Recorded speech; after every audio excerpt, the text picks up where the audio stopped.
sorry. Hold on.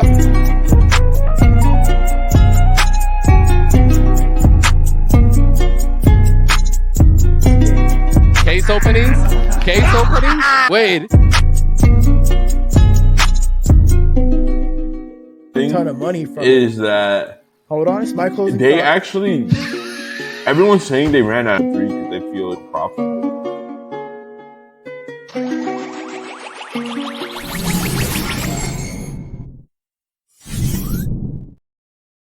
Yo, welcome back to episode number 26 of the Catalyst Effect podcast. As always, I'm your host, Klaus, and with me is Crypto Hato and Missy, my co-host. What is up, boys? How are you? Yo, what's good? What's good? Playing Seraph, man. That's well, man. I see that, man. I see that. Already gaming. I fucking love it, dude. It looks like you're doing pretty well right now. What level are you? 29. Motherfucker. Yes, sir. I only got one gaming session in so far. And I basically stayed up from like 12 to 6. Wait, what level are you, Hato? I'm 25, and I heard that Mizzy was doing some child labor. Whoa. Well, not child labor, but whoa. Family labor. Sorry. I was not doing any family labor. I was just letting my little brother try it out for like 5 minutes. Motherfucker actually set me back because he died a bunch of times and didn't know how to fucking get the experience back. Oh, I was gonna say I hope you bought him a cheeseburger, but now he owes you money. Yeah, exactly, bro. Like he fucked me. I lost all my experience. Yo, we're gonna have to start putting interest on this gaming sessions, bro. You know, but before we continue forward, let's say hello to some people in the chat already. We have Jackie, Sir Sapien, and Jin already in the chat. Oh, and Juan. Cannot forget hey, Jackie, what's good? What is up? What is up? Thank you guys for being here with us. And also, this episode is brought to you guys by WagMe Games. Shout outs to them for being the sponsor of today's episodes for the podcast. We'll tell you a little bit more about them a bit later, so definitely stick around for that. But yeah, man, how are you guys, man? We just had 420 yesterday. How was that for everyone? Did you guys do anything interesting? Did you have some fun? Any stories to tell? I mean, I was just live for like 10 hours. Played this game that we're watching right now for 10 hours. Gave away a bunch of codes on stream. NXG gang pulled up. They really like showed up. They all like, yeah, give me code. And they're like, oh, like I'm happy to be here. All this stuff. Like, dude, it was actually kind of crazy. Like, I think I peaked on Twitch. Okay, on Twitch. I peaked like 23, 24 viewers on That's Twitch. Pretty cool, man. That's pretty cool. Yeah, I was gonna ask you about that because you were grinding for basically all of yesterday. We kind of didn't see you for the whole day. You were like just grinding the game and streaming. How was that? Like, how did that feel going back? Because I know you said you started streaming recently again, and you're starting to focus on that a little bit more. Yeah. How did that feel? Right, going back to that, having that feeling of having like a popping stream. You know, people being active in the chats, like having to interact with a live audience like that. I mean, I know we do it with a show pretty often, but it's a little bit different when it's like an individual stream, right? Yeah, it's about goddamn time. No, all jokes aside. No, it felt great. Streaming was like an outlet for me back in the day when I was playing a lot of Smash, and I was averaging like 10 to 12 viewers back in the day. And so to do that with another game is awesome. But also like to see like how the chat, because they're playing the game too, right? To see like their insight. I'm like, chat, what do I do here? Like they're actually helping me out with the game and stuff, because some people are just diving into it and understanding like different things. Like I didn't know that how much the pet was valuable in this game. Like the pet is like amazing. You can sell stuff with the pet. You can identify items with the pet. You can salvage things for the pet, and you don't have to go leave the town. Also, you can go buy a bag off the mall, and you don't have to keep going back to the main area to sell or use the pet. You can actually like stack up all the loot that you need and then sell, right? And I didn't know that until chat told me. So honestly, like the alpha was brought to me through my chat. So that was really awesome to see. Love to see that. Yeah, shout out Yin. I do have to learn more about the ecosystem, bro. I do know there's like a few different ways that people have been breaking it down, from like the rental systems all the way to like a free to play meta that people have been exposing. Some people have just gotten lucky with some NFT drops that are worth like half an ETH and shit. So it's been really interesting seeing the ecosystem come together. But I plan on hitting that, hitting the books and breaking that down soon. Yeah, I saw that they would it was like a ticker that goes across the screen, so like everyone in the world gets to see that. So yep, pretty cool. Yeah, it's really good at advertising and like way to drive FOMO. Absolutely. This actually looks pretty cool, man. Like this is out of my wheelhouse, right? Like I'm not like this whole genre of like style of RPG and or MMO, right? It's really new to me. Like I didn't really get it's ARPG. Yeah, it was really new to me, this style of gaming, right? So I'm really looking for how many people can you have in a party? Four.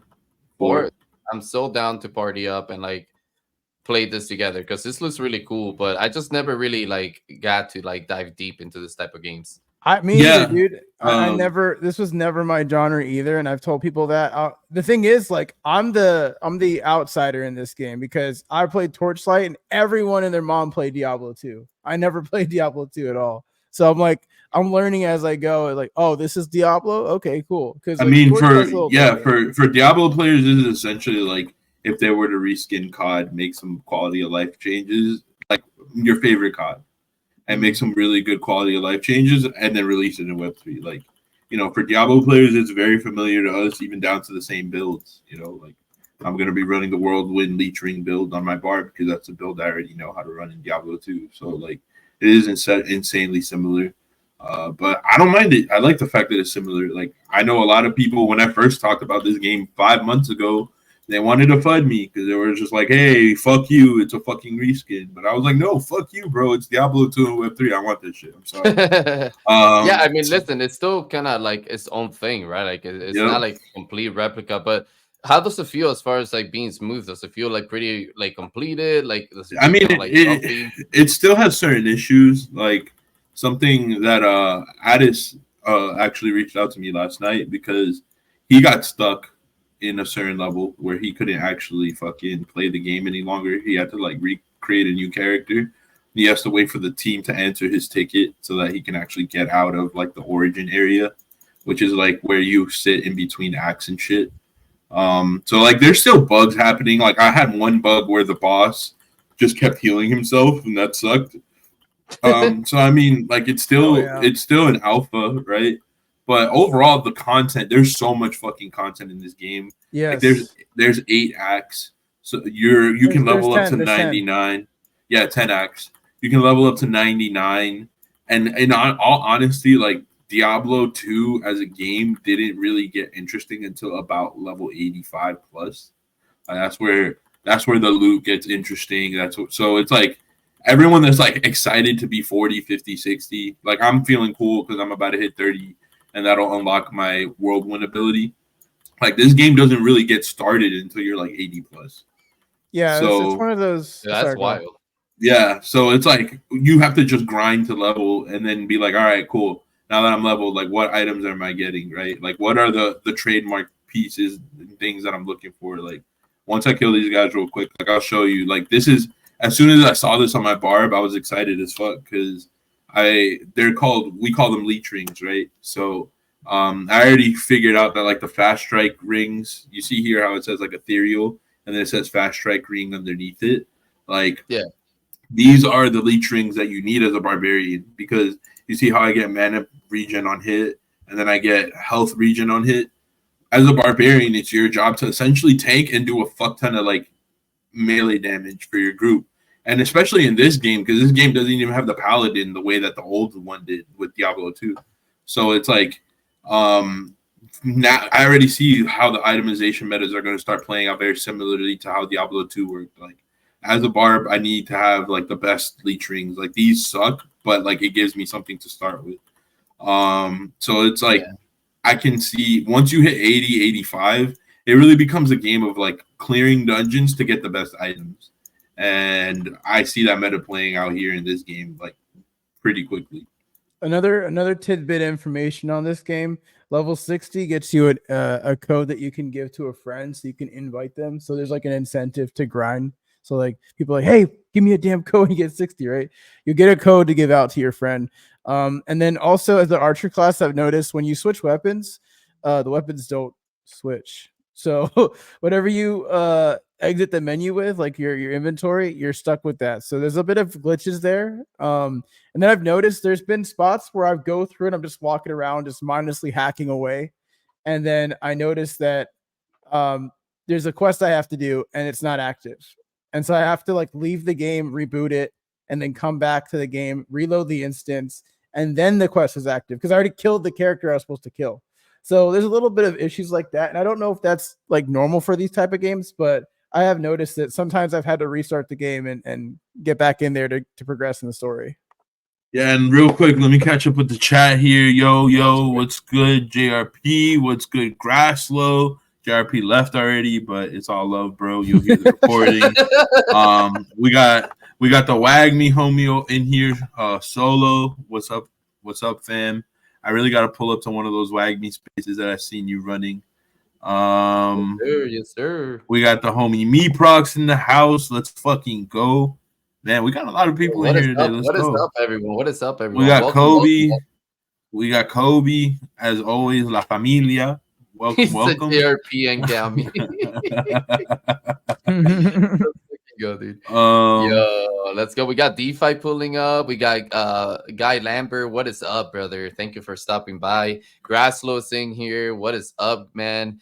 Yeah, man. I mean, listen, Seraph sounds super, super cool, man. Like, to me, it sounds like a game that I would love to jump in there with a party, right? Like a group of friends that I'm just grinding and stuff. I know you guys love solo grinding, this type of games and stuff like that. But for me, I will only grind this type of game if I had a party like that I could group up with, like, and play together, you know. But it sounds like the content will be awesome, man. From what I'm seeing from the gameplay you're sharing here. Yeah, and guys, let's get some likes, retweets, and comments on the stream. We will be giving away some Seraph access codes today. When that happens, it'll kind of happen randomly throughout the stream, just to keep it a buck with you guys. I did want to mention. Yeah, we were giving away codes. I did want to mention, I did see Mizzy in game yesterday, which is the context for the joke I made earlier. And I was like, hey, Mizzy, in like private DM. And then motherfucker just like leaves where he was at and just disappears. I'm like, what the hell? Like, okay, fuck me. Because I was like, maybe he doesn't know who I am because in the game, my name is Metal Rin. I'm just trying to make like a different name or whatever, like based off of the character, the way it looks. And so I was like, I just making up a weird name like that, right? And so like he probably doesn't know who I am. So I'm like, this is Crypto Auto, and he just walks off. And I'm like, all right, fuck me then. Yeah, that's good. That's because my little bro was taking it for a spin. But, yeah. He was like, I think one of your friends hit you up. And I was like, oh, okay. He was like, I wasn't answering him because I didn't know what to say. I was like, yeah, that's cool, man. Yeah. That was a funny moment on stream. Yeah. Dude, that's fucking hilarious, man. No, but listen, man. Wow, this whole conversation got sparked up just from Hado's journey on streaming Seraph, and you guys are gonna see us play a lot more Seraph. Like I said, we're probably gonna group up as a team and start grinding it out and stuff like that. But definitely start retweeting the space, guys. Make sure you guys are liking it. We're gonna run in a Twitter picker and pick some of you guys to get some codes to play Seraph with us. But yeah, man, going back, Missy, what about you, brother? What did you do yesterday for 420? What did I do yesterday for 420? So, I was actually gonna go like car shopping earlier in the day, but then it kind of fell through with the person I was talking to, and I was by the beach. So I was just like, fuck it. You know, me, Jackie, the rest of the fam, we went to the beach, man. We had a great time. We decided to just go and spend like 3 hours there. And I got high as shit on the beach. I'm not gonna lie to you. Like I was pretty fucking toasty.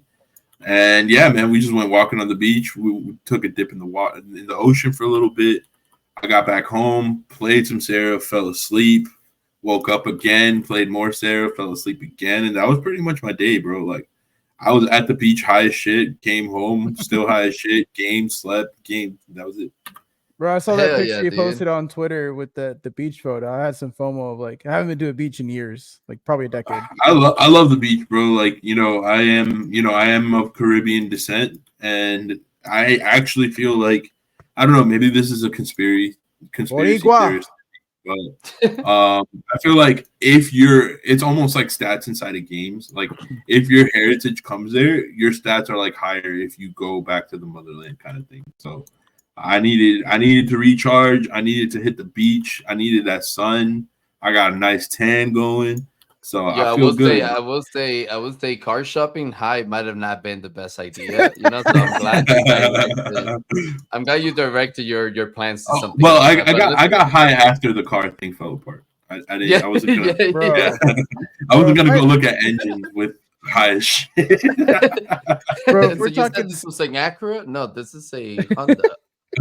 Oh, okay. brother, if we're talking stats, then I'm depleted. Like I'm on life support because I haven't been to the beach in a long time. So you're making Yeah, me look man, bad that right shit now. is good. That shit is good for your like. Well, I don't know how to explain it. Like, I honestly do genuinely feel better when I eat like foods from my ethnicity, my heritage, and when I go to Same, like the place. same. I don't It know if hits it's like a home, bro. It hits home. yeah, it's like a stats thing. I don't know how to explain it except like it's like being well fed inside of a game or some shit. Like that's just how I fucking Mm, feel. I woke up today and I felt better than I have in like months.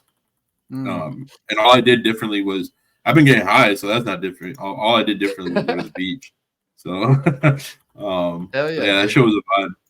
Life is a beach. Hell yeah, dude. I mean, let me tell you something. At least here in Florida, the days have been beautiful to go to the beach. So I'm Yes, sure it was a sir. super nice day. And that sounds like the perfect 420 plans, to be honest with you, man. Just get high, go to the beach, then come back home and play some video games. That sounds like pretty solid 420 well spent, you know. So good for you guys, man. I'm happy that Dude, it you have was some fun. thunderstorming all day yesterday. We had Ah, no fucking sunlight. It was the worst. It was so close that my right monitor went out for like 5 minutes.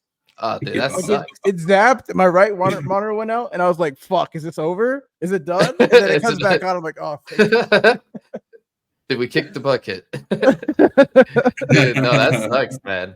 No, Yeah. for me, man, the 420 was pretty chill too. We listen, got super stoned. Then I finally went to Jollibee. I've been wanting to go to Jollibee. We have one Jollibee here in Florida, What is that? and Jollibee is like a Korean. It's like a Korean fried chicken place. So it's like the Ah, KFC of Korea, but it's like fire, bro. It's so good. And we only have one here in Orlando, and it was so fucking worth it, man. Listen, I drove for like 35 minutes to go to this place. Got there. Apparently, they fried their chicken to order, which I think is the stupidest shit ever, but apparently they do that. So I had to wait like another 20 minutes to get the chicken. Oh yeah, it is Filipino. You're right. You're right, Grasslo. You're right. My mistake. It's a Filipino chain, not Korean. Good call on that, Grasslow. But yeah, they took like Rapso's 20 man more of minutes. culture. I know, man. He's like, yo, let me correct this fool real quick. But yeah, man, like 20 minutes to get the chicken, right? Finally got it. Super delicious, man. Amazing. Way better than Popeyes, KFC. Like blows it out of the water. And then Popeye's the his food. ass. I agree. I don't like Popeyes. I think it's overrated. But yeah, man. Then Nope. finally after that, I went on a mission to get some ingredients for the new drink for this month's issue for the OG Mag. I'm not gonna give you guys. I'm not gonna tell you what it is, but it does. I had to go to a bunch of Korean markets to get the ingredients. So maybe Yes, you guys can start sir. taking some guess of what the drink could be, but it's gonna be definitely super fun to make. Definitely can't wait for you guys to see it. But yeah, went to got that, then got home, started playing some video game. I had the chance to play Moonray, and Moonray was pretty cool, man. I actually like the melee component about it. I didn't expect them to have like a secondary, like as a weapon, like a shotgun, you know. So it was pretty cool. The lobbies weren't active at the time, I think, so you could only play the custom lobbies. So I was just playing with bots because I didn't have anybody else to play with. But overall, the game looks pretty cool. I know, dude. Seriously, bro. That's literally. Yo, do you guys see the video that I posted on the chat where I like literally went outside of the map? Yeah. I was like, bro, I haven't even been in this game for 5 minutes and I already broke it. That's crazy as fuck. But yeah, man, that was. I know Yin plays a lot of Moonray, so Yeah, shout he's out the to one that him. actually. Shout outs to him. He's the one that gave me the code to He try it also out. happens to be a fan of Storms, so Storm boys up, I guess. I don't I mind love the Storm. Storms, man. I Yo, don't I let's don't play I don't some. mind Storms, but you know, it Let's depends. play It some. depends the setting. Let's play some Joji for Jin. Yeah. He likes the Storms, bro. You know, we need the. I like We I need that like I Joji like I swagger. like Storms when my wife's wearing a white t-shirt. Anyways, What are you saying? But anyway, man, and then I closed my 420 basically by getting super stoned, and then I ordered pizza at like midnight, and it didn't get here until like 1 in the morning. So I ended up not eating the pizza. Now I have pizza left over that I'm gonna eat in a little bit. But yeah, man, it was pretty good 420. Pretty good 420. Let's go. Yeah, Kobe, I hope, the Jollibee comments here lived up to your expectations, bro. Representing the Prince of the Philippines. Hell yeah. Oh, shit. Oh, Grass said, "Hi, my wife is from the Philippines, so we know Jollibee." Yeah, man, Jollibee is god tier, bro. It's god tier. The freaking mango peach pies that they have, dude, it's like the McDonald's pie, but like on crack. It's like way better. And Grassel, this goes for pretty much anything Asian. White rice is always the side. Always. Yeah, Jollibee has they have the adobo rice. Yeah, or any kind of rice, like whatever the ethnic rice is. Like in Korea, we do a lot of kimchi rice. Like fried rice with kimchi bits in it. Oh my god, that is so good, bro. That is so good. Oh yeah. Why did he play? It's a loop, bro. It's a loop. Why did it do that? Do you guys like Church's chicken? I don't even know if I've had Church's chicken. I've never. I like Church's chicken. It's all right. It's all right. I like their biscuits. They're pretty good. The PP, the Prince of the Philippines. No, it's Pop. Prince of the Philippines. It's Pop. Come on, Jackie, get your acronyms right. The Prince of Pop. Shit, dude. Persia. I don't know what we're talking about. So going back to like the last few weeks in the space, man, we've had a lot of activity in I would say the timeline overall. A lot of games coming out, a lot of games going into beta, right? A lot of people like just partnering up with games and like helping them and supporting them through the rollout of their marketing and all that type of stuff, right? We all saw what happened in Dubai for what is the token 20 whatever it's called 2049. Yeah, 2049. Blade Runner 2077.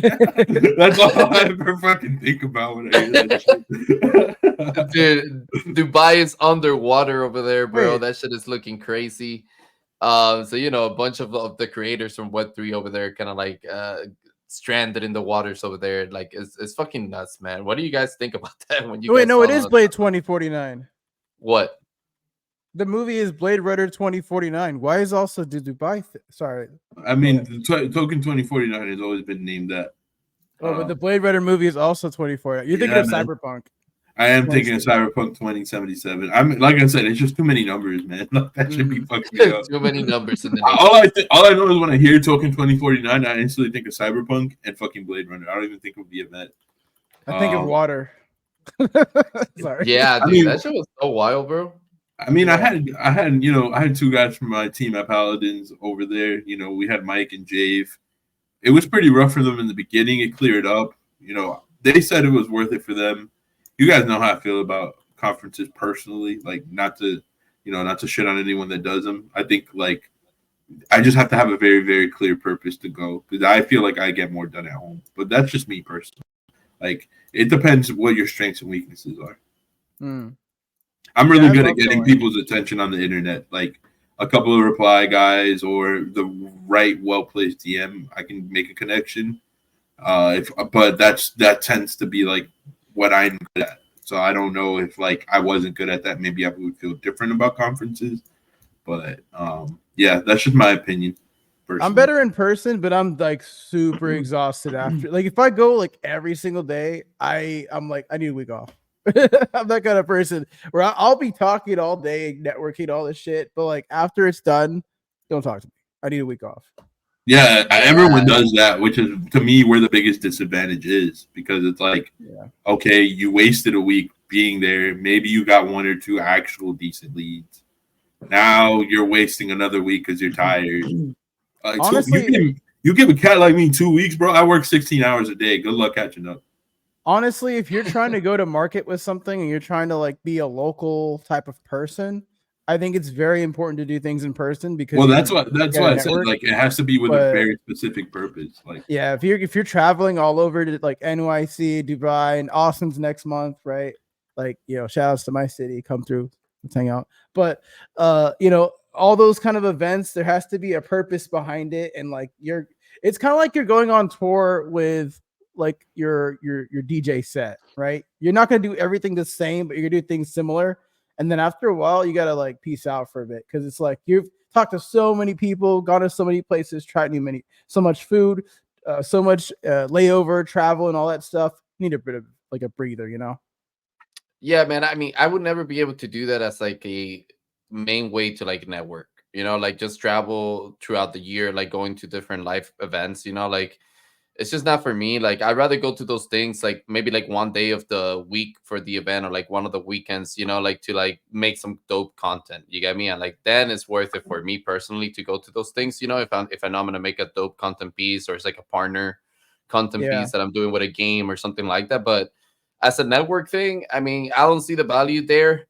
You know, not that I don't like meeting people in IRL, I do, but I just don't see those events as like a mean to do that. You know, I'd much rather do like a one-on-one meetup or like a one-on-one like lunch or whatever it is, you know. But like, I don't know. That's just me. I don't really see conferences like that. I also think when it comes to my city, it's a little bit of a different story because now it's on my terms. I can just drive out there. I don't have to worry about like the travel a ticket, a hotel. I don't know, bro. If you're gonna need a week off, stay home. That's my opinion. No, I'm talking about I need a week off when it's like nonstop. If it's one day, it's not really that. I'm just saying, like, if you're gonna take a week off, like, you know, let's shut that down right now. We need you, bro. We need you. We're too busy, right? My week off is gonna be on stream or something. It's not gonna be like what I mean by week off is like I don't want to talk to people. Nobody. Yeah, talking to people. Work is fine. My man is not life. gonna be able to socialize for at least a week or so, right? He's gonna go off you know, black curtains on all socials. That type of stuff. Some DMs. Where you been at? Working, bitch. Where you been at? Streaming, not talking to you. All of the above.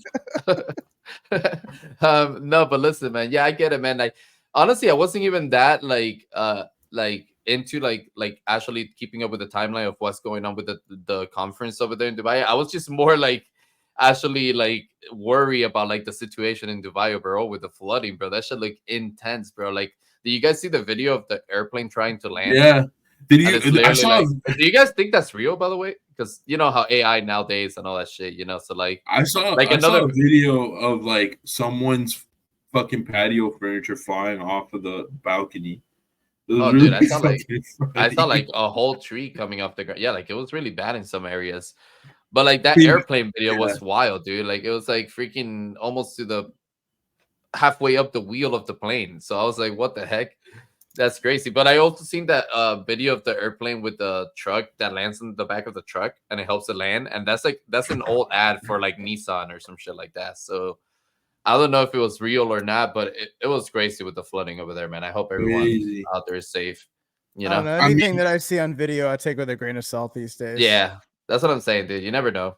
You never know. I mean, the guys on my team, you know, thank God they're okay. I haven't heard anyone like from our circles get injured. I know some of our friends had a cool event out there. Shout out to, you know, Elisa, Raiden, YP, Sanjay. They held like an event at Dubai, and I hope it was successful. Yeah.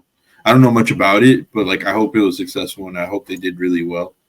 But yeah, man. I mean, what you know, we were talking about how we don't know if the fucking video is AI or not. Like to me, this validates blockchain because that's the only way we're gonna know what the fuck is real now. So shout out to AI for basically making sure that Web3 takes off. we appreciate the contributions. No, man, yeah, like Kobe, I've definitely seen those videos too. The locals jet skiing in the street, that's just wild. That's what I'm saying. I think it was certain parts of Dubai that were worse than others. Like, you know, I saw Lisa and them, their timeline. They look like they had a good time in their events and stuff. So happy for them that they were able to still manage to do that out there, you know, with the weather and stuff like that. But yeah, man, Dubai, crazy year for 2024. It looks like this year is just full of fucking crazy events, dude. So, I just gotta say, No earthquakes, no floods in Austin, Texas. Please, for the love of God, nothing go crazy. Because every time there's been a crypto event this year, there's been some crazy weather phenomenon. So Yeah, please there's don't like bring a that shit here. there's like a really big conspiracy about that right now. Yeah, Oh gosh, fucking- dude, I hate those type. I hate those type of conspiracies, dude. Like the whole 2012 type of shit. You know, like Yeah, they're like I hate that shit. they're all like, oh my god, What, like every the event, eclipse? every event. No, just like every event that has had. I was doing the eclipse, yeah. Every crypto event has had like a major like national like what you would call natural occurrence, Disaster like, attached to it. disaster, yeah. Like fucking earthquake, Dubai's flooding, New York. Yeah, I mean, All we'll these see where- motherfuckers that were saying the flat earth and all this shit. Who would have thought the world ends with crypto? You know, crypto is the cause of all the natural disasters destroying the earth. That's what it is, man. Crypto is According to some post on war that was happening during Ukraine, Bitcoin fixes this. I don't want to hear that shit. Bitcoin fixes everything. crypto is, you know, the bane of all existence. It's gonna destroy the entire world as we know it. So is Nah, AI. bro, nah. So I is do- I AI. Crypto and I AI. do like remember together. though when you mentioned about the bad weather in Austin or like Texas in general every time there's an event. I think it was like in 2021. Didn't you guys have like a crazy like snow or like everything was like frozen over there or some shit like that in Texas? It was like a pretty bad winter that you guys had recently. Yep, I And it didn't was have like- power for like almost 2 weeks. That's fucking wild, dude. Like That's imagine not having power, but it's the cold instead of hot. Like that's can't- fucking insane. I had a can of beans that I was heating up with the candle to make something hot. Bro. Like, It's gonna work. bro, it was like it's like the fucking Great Depression, like with snow mixed in. It was That's terrible. crazy. It was fucking awful, dude. I've No, we been there, had my power. brother. We had power come back for like 5 minutes, and I was like, "Let me get on some games." And then my friend was like, "Don't you need to edit a video?" And I'm like, "No, I'm gonna play a game." And then power went out for like 2 minutes, and I was like, "Fuck!" And then he's like, "Are you gonna edit this time?" Because it came back on, and I was like, "No, I'll play games." And then it never came back off. So I was like, "Yeah." Damn, bro. Like same thing happened to Damien the other day. My dude just got fucking rugged from power. Like he Yo, I got whirlwind. Let's fucking go. Sorry, guys. Oh, that's sick. That's sick. I've been That's fucking sick. waiting for 30 levels for this fucking. Damn, that shit's OP as fuck. What the fuck? Let's go, whirlwind gang. All right. You know, I gotta say, They there's just took only out a whole four. fucking There's only 4 spots to actually do your abilities. I hope they increase like how many abilities you can put on your screen. Because I'd like to have like all of them at my fingertips if I can. Nah, it's like an that's how upgrade Diablo- thing. That's kind You of how know, like- Diablo's played. Like you got to really? really pick and choose. Yeah, it's Yeah. it's meant to be simple. Let's Yeah, it's- fucking look at that. I Look don't at that. mind Look at that. it. Look at that. Yeah, Look at that's that. Look just at that. that's just OP as fuck. Yo, so basically, I would say I want to ask you guys, see if you had the same take, but I would say one of the biggest win that we had this quarter was Nyan Heroes, basically, man. And you know, they kinda- Win. And Seraph. Go ahead. This My guy, bad. yeah, and Seraph. That's true. I do give it to Seraph too, but I do say, man, like Nyan Hero with the track record, you know, getting on the top 30 in the Epic Store. That's pretty fucking cool. What do you guys think about like their overall effect that they had in the space, and how much do you miss it? At a scale of 1 to 10, I miss it every day. I can't like do my to me that's like my screw you Overwatch kind of game. Like you know how some people buy crypto to say screw you fiat or screw you banks or whatever. Me playing that game is like screw you Overwatch. Fuck all your stupid shields. Like that's what it is to me. But I think the impact of that game is very obvious. And the it being gone, you can already like see. I mean, I know Mizzy is hurting deep down inside, but you can see that there's a lot of people that were posting it on the timeline. They're like, "What the fuck is next?" Right? Like, what do you play next? And there is no next. We're waiting for it to come back. There is no next. When it comes back, we're gonna play it in full force, right? But these 2 games, Seraph and Nyan, are putting a standard out there, putting y'all niggas on notice. Y'all that making games that don't want to give us dopamine and some kind of drive. This is for you, Eli. You fucking be on my back all fucking week. Yes, we need some actual dopamine. We need some real ass games. I'm tired of the fucking token shit. Nyan hasn't put out token. Seraph hasn't put out token. It's just pure gameplay. It's fun, and we love it. Stop with the token bullshit. I have a slightly different take on it. I think Nyan Heroes was great to showcase what Web3's community is actually capable of. Obviously, the game was fucking good, and I enjoyed the fuck out of that game.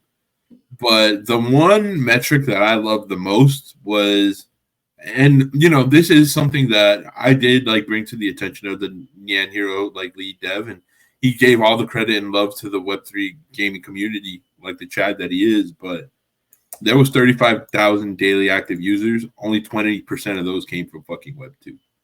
Everyone's like, oh my God, bullish on 20% coming from Web2. This is mass adoption. I took it as the reverse, right? That means out of those 35,000 daily active users, 28,000 of those gamers were from Web3. Like, I don't really want to hear anymore that we don't have fucking gamers here, that the gamers here aren't good, because I literally know every single player that was in the top 10 leaderboard as someone from Web3.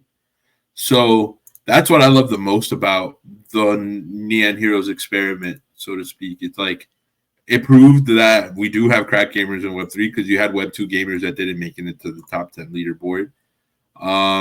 It did prove that we were able to rally together as a community and get 28,000 fucking gamers in one place. And it's a very promising future. I can't wait for it to come back. There's a lot of things that needs to be fixed, but it was a fucking amazing play experience. It was the first one I've had like it. I did miss it a lot, but this is how the industry works, man. Like everybody's talking about Seraph already. And here I am, like I'm getting my dopamine fix in Seraph, so the competition for someone like Nyan Heroes is still very fucking high because it's like I wouldn't know what the fuck to play right now if Nyan Heroes was live, to be honest with you. Like I would be splitting my time because I would want to get my reps in with the shooter. But like, Seraph is a game that's very interesting as well based on the gameplay, the economy, and how much fucking content it has. So still a long way to go. I want to ask you a question, and I love that you're cooking on that point because I think that's a really good point. I want to ask you on the Web 2 versus Web 3 dilemma when it comes to users coming from this sector or that sector. At what point do we just call them as users, like gamers, players, player base? Like, because I think we're like, you have a good point. Like Web3 was the main cast of who was playing the game, but like at what point do we discard the two? Like when do we bridge the two worlds together? We bridge the two worlds together when devs stop looking at Web3 gamers as liquidity only. That's a good point. Very good point. Like everybody can say, oh shit, like we need to merge the worlds. I'm the one that has a conversation with, we all are on this show. The ones that have conversations with these teams that are like, well, we need Web3 liquidity. We need Web3 gamers because they bring liquidity. They don't look at Web2 gamers as liquidity. They look at Web2 gamers as we get to check the box for mass adoption, right? And I'm not saying Nyan Heroes specifically. Like I haven't had this conversation with Nyan Heroes, but in general, like 90% of the time I talk to a dev in Web3, it's we need Web3 players for liquidity, which is why as much as everyone during the fucking bear market wanted to preach about how you needed to be on Twitch and TikTok and fucking Instagram, they still pay the most for Twitter advertising because that's where all the Web3 gamer liquidity is, and then the liquidity that comes with those gamers. So I think we bridge the worlds when devs stop looking at do we have Web2 gamers or Web3 gamers. But that's not going to happen for a while because devs will take one Web3 gamer over one Web2 gamer all day because they know the money's going to be there. Yeah, and what pisses me off is they understand the technology too. So they understand the tech. It's an easier onboarding. But what pisses me off is people don't create the narrative of how valuable a Web3 gamer actually fucking is in comparison to a Web2 gamer. Like to me, whenever they ask me how do I feel about Web2 gamers, I used to be a Web2 gamer. I still am, but ultimately, like to most devs, is like those are the ones that we feel the mass adoption slot with so that our investors are happy. But we rather have Web3 gamers.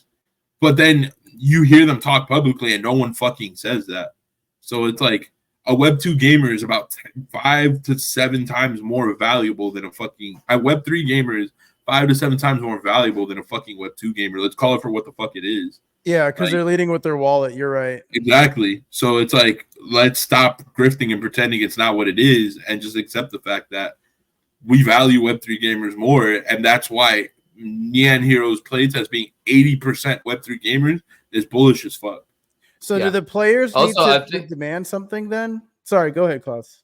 No, I was just going to add that I think also like the whole point of, at least, I don't want to speak for you guys, but the way I always understood is from the times that we talked about this topic privately, right? The goal has always been to bridge Web2 gamers and have them become Web3 gamers, right? Like, exactly. Bring them over here to adopt our culture, our world, right? Like our way of gaming, like the products that we have available here, the technology, right? It's not bringing them over here for mass adoption purposes only, and then have them change everything we've built from within, this ecosystem, right? So like, I think that's a big misconception too when people talk about that topic of like, oh, what type of gamer do we need to go and attract for our games, right? When we're looking at Web2 gamers, yes, that's where the majority of the population of gamers is, right? Like most gamers are playing traditional games versus Web3 games. But we're going over there to try to bridge them into our world and try to educate them about what we're doing here, why these products that we're building with this technology, right, offer a better gaming experience, right? Or at least a way to promote better ownership within the ecosystems, right? And so I think so I'm also a Web2 gamer. I play a lot of Valorant and Apex and all that stuff. Play a lot of Smash, and then I play the fuck out of Seraph. I play Illumia. I've played WAGMI a lot of times as well. So I'm playing like both worlds here, and I see both sides of the argument. And there is I don't think there's a middle ground. You have to either do one or both, right? Either cater to the Web2 people and ask for what they want, which is honestly a more solidified game loop that's not extractive to the end user, right? So maybe you're free to play, or you buy the game $60, but it's not constantly asking you for money to keep playing the game. And Web2 gamers reject that in Web2, by the way. They try that shit in Web2. It doesn't always work. But dude, do you think this is also because, right? Like we all know how long it takes to produce a game, right? Like a finished, completed product that's gonna hit all those boxes that you're talking about, right? Right. Do you think that's also because we're at such an early stage still in our world that we're more involved with the process that most traditional gamers don't get to be a part of, right? We're more involved with the process of building the game from the ground, going through the process of, like, for example, Nyan Heroes, they still have a lot to work with, right? To be out there as we're in every store, we're in every game stuff, for example, right? To be in that level, they still have a lot of work to do internally, right? And they recognize it as a team. We get lucky enough to be involved from a moment that they're just allowing people to test it out, right? And if we're all in agreement here that we had such a great experience with that little bit of a product that we got access to, right? Maybe not every gamer understands that, and their expectation is that, hey, I've only been involved with the process of the gaming world that is me buying a completed game and playing it. I've never been involved with the process of seeing what a developing process of a game looks like. You get me? So I think that's also part of the process, the process and the problem, man. And I think we're involved at such an early stage, Yeah, I liken it to like Bitcoin, right? Like in the beginning, you couldn't even buy it in the exchange; you had to mine it. So it's the same thing. Like if you got in early, gaming is very different because of the fact that technically you need other players for the games to survive. But I am of the opinion that if a game has a robust enough economy, like someone I talk to very, very often is Sinjin. You guys know that. We all talk to Sinjin. He's like, I need 2,000 daily active users for my lights to stay on, for me to be profitable for a certain amount of money. So, if the thing that's cool about Web3 is if you have an interesting enough game loop that ties into an economy, you might need less players in order to actually achieve that. So it's cool to view it that way. But yeah, gaming is so similar to something like Bitcoin in a way, at least in Web3, because essentially we have the option to play these games, be early to them, deal with all the trouble that comes with it. Similar to Bitcoin, where it's like if you had the mining rigs and shit like that, you could get it. You couldn't buy it on the exchanges. Then there was so many shady ass exchanges for a while. Yep. So I mean, same process, just different medium. Yeah, yep. What I would like to offer as a solution for those people that are kind of out there and like which side do I pick? And there's some people that think like this. Like, I don't really care, honestly. Like, I accept anything, that makes sense to me. But the way I would look at it is that these games are early. Maybe the games need to be more transparent into that earliness. And like when they're asking for that extracted value, like bring in the value for that, right? So if you're asking someone $80 for a game access, what comes with that $80, right? Yeah. For instance, Earth from Another Sun, I got into like the early founders pack, and my name is in the credits, right? That's something that I was like, that's fucking cool. My name's in the credits. Yeah. I'm paying $20 to get early access to that. That's fucking cool. That's cool. And then when things come out, I'm gonna get something like some beneficial stuff. Now there has to be a caveat there and say this is a new space. Shit happens, and at any time this shit can go to zero, right? Yeah. So I think that people need to seek out I'm gonna throw you a bone here, Clouds. People need to seek the proper education channels before putting in their hard-earned money into these games, because since they're so early, you are at the stage of an investor in a way. It's not directly investing because you don't have control over the flow of how the game goes, but you do have some kind of investing power. So you have to come with the mindset of that you're an entrepreneur in this game at the same time you're a gamer. There's more than one like layer to this. That's what I would say. We understand that. Game developers view these gamers as part-time investors, as people that can participate in governance, do all these things. So I mean, you're not wrong. They look at them as people that can pass governance votes. And but I think that I would say it's a little bit different. For example, when I don't know if you guys remember, like back in the day when you would buy into a PFP collection, right? And you were like there was this huge argument of like people arguing whether those people were investors or just consumers, right? Because at the end of the day, you were buying into a collection where the only upside really, right? A lot of promises of utility and all this type of stuff, but that was never really fulfilled in most cases. But the most upsell you would get is by selling your item, right? You would have to flip it, or you would have to sell it at a higher price than what you bought it for, right? Or the price of the currency went up and then you sold it, right, for like a profit, right? But most of the times you never got to keep the item and actually made some type of like monetary return by just holding that item, right? So in gaming, it's a little bit different because you get to play the role of an investor a little bit more. Because usually when you invest in a NFT for a game, not only does it provide you access to the ecosystem, but it usually comes with a little bit more than that, right? Whether it's like, you get some sort of type of voting power for the developing process, right? Like with Death Drop, for example, you were able to vote with the certain decisions for the map and the changes that were coming in the next snapshot, right?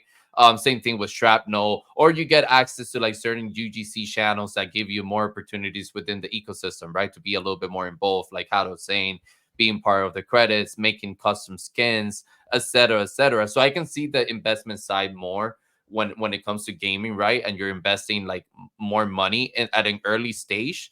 But again, like at the end of the day, guys, that comes with the user that's putting in the money, right? No one here at the end of the day, yes, there are some bad actors in the space, but nobody is holding a gun against your head saying spend your money here, right? At the end of the day, whether you were persuaded or you actually did your research and you were interested in something, you are the one making that decision of saying, I'm going to spend my money on this product. I'm going to take the chance. I'm going to take the risk. And, it's up to you to be as involved as you want to be, and get to a level of education that you're going to make sure your risk is minimal and that you're able to make your money back or make your investment worth it to your time, So I like the solution that you propose. Real quick, I do want to shout out some people in the comment section. Jen was saying before, we need more good FPS to enter the space right now. Listen, man, I absolutely agree with you. I think that's part of the process of why Nyan has such a good impact on the space. it felt really, really good. It was also really well optimized, so a lot of people got to play it, even if they had like a lower spec computer. So, props to them on that. I'm a huge FPS fan, so that's why I'm missing it a lot because I need more to be in the space. Grasslow saying, great discussion, guys, as always. Grasslow, I would love to see more on your take on this discussion we were having, man. You always have great intake in this type of conversation, so would love to get to see what you think about this topic. Pam saying, any access code? Actually, Pam, we do have a giveaway going on. All you have to do is like and retweet the space right now, the live show right now, and then we'll run a Twitter picker in a little bit and pick some winners out to get them access to Seraph. Who else we got? Free to play all the way. I mean, yeah, bro. Listen, the whole play to earn meta, the pay to earn, the play and earn, right? All of these models that kind of were like around the bull market, right? It all comes down to the same thing, in my opinion. Is the game fun enough where the player base is still going to come back to it no matter what, right? That earning component is. And is the game going to allow players not make them feel like it's a career rather than a game? You get me? Because I feel like that's what happened with a lot of like play to earn models, right? It ended up becoming a job rather than like an entertainment outlet, So that's my opinion on that. I don't know if somebody's going to perfect the whole play to earn thing, but free to play to me is all the way for sure.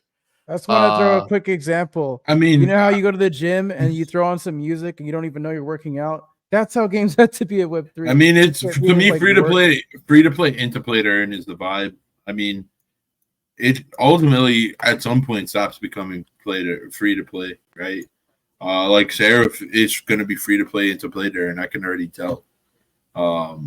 It's they haven't launched a token yet, but I'm assuming they're going to have a lot of token sinks once it's live. So it's going to be interesting to see how they put it together. But yeah, I mean, it is. I'm right there with you guys. When Pixels and all those other games were going viral for their airdrops and play to earn loops, I didn't touch them shits because those games look like ass. So, again, yeah, like that. That's not. I don't know. They play like ass too. Of that. But Guy Lambert saying the balcony flying furniture was from Turkey, I think, a few years old. So we were psyop. Yeah, there's a lot of videos that circulate whenever things happen in real life that are actually from years ago. So that's another reason why I take you to the Great Assault now. That's crazy, man. Yeah, like I'm telling you, the internet is always trying to get us. My brain won't let me play a game that isn't fun. Yeah, bro, like that's what I'm saying. Like a lot of gamers are like that. A lot of gamers look at games as an outlet, right? Like I'm gonna go let off some steam. I'm gonna go in there and have some fun. I'm gonna play with my friends.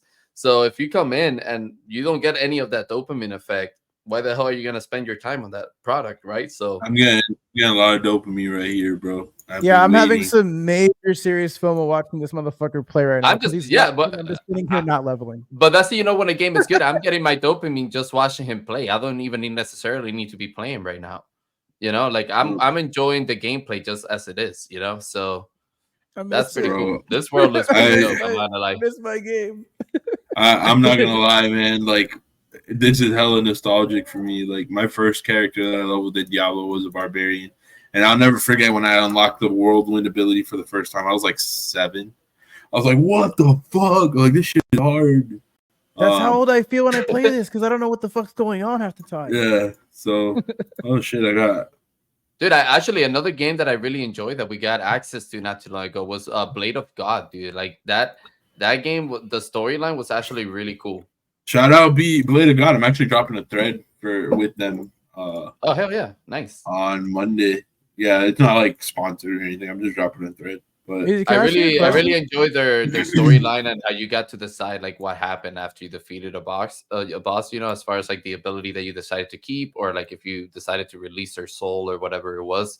Yep. It was very much like Dark Souls like type of vibe, So it was really good. It was way better than I expected. I'll be honest. When like I went to try it, I was like, yeah, we'll see, man. Like we'll see. But it was surprisingly good. What's up, Otto? Yeah, why don't you have the pet? Oh, I have it. I just haven't summoned it. Oh, because it like picks up shit for you. Yep. Yeah, I know. Okay. I'm just trying to make it look cooler because we're on stream. type shit. Missy's just like, bro, I got this down, bro. Yeah, he don't like his Like, pet. I'm about to solo level this thing, bro. I love my pet. It picks it up for me. Yeah, Wolfie. Shout out, Wolfie. Shout out Wolfie. Oh, it's like a wolf type of thing. Yeah, it's like a baby wolf. Yeah. Its name is Oh, Wolfie. that's cute. Yeah, that's Yo. But on other news though, we had Yuga Labs selling heavy metal to Faraway. What do you guys think about that, man? That's fucking. I know a lot of people were kind of like not shocked, but they were like, "Whoa, okay, that's interesting." To me, the way I look at it is maybe you guys just going back to like reshaping their focus back into what their brand was originally meant to do, and maybe they're like not. I don't want to say like moving away from gaming, but maybe they're just realigning their goals a little bit with their brand goals, you know. But what do you guys think? The CEO is not a gaming CEO, right? So that kind of makes sense. They'd make that move right after. I mean, they're going to go back to the properties, not the properties, the little The IP secret, you know. What really interested me was like the little clues game that they released. They can go back to that route. I would be very intrigued by that because you actually had to do some digging and like find out the hidden message and do some I forgot the name of the game, but you basically have to be a detective and figure out what the hell's going on. Those games are kind of fun. You know, I find it very interesting. We actually played a Faraway game on Friday with Mini Royale Nations that's technically developed by them. And I mean, I played it after we got off stream, and when the game wasn't on stream and we weren't doing custom lobbies, it wasn't bad. But like, you guys are you barely got one working game. Like, why are you acquiring another one? I mean, so from that perspective, I was just like, meh. As for Yuga, they're such a fucking mess, man. Like, the plan for Yuga from the beginning, from when, like, you know, Greg was originally talking about what they were going to fucking do, it was always supposed to be around gaming, which is why they even did, like, the clue shit and all that. Like, I don't really know where they're going anymore. They seem very lost. And to me, this is why, like, it's super important to have conviction in what you're doing from the beginning. And, like, I don't know. I don't know the internals of that team. It just seems like, to me, it seems like they're lacking conviction in everything. Like, they lacked conviction in the IP, so they super hard pivoted into gaming.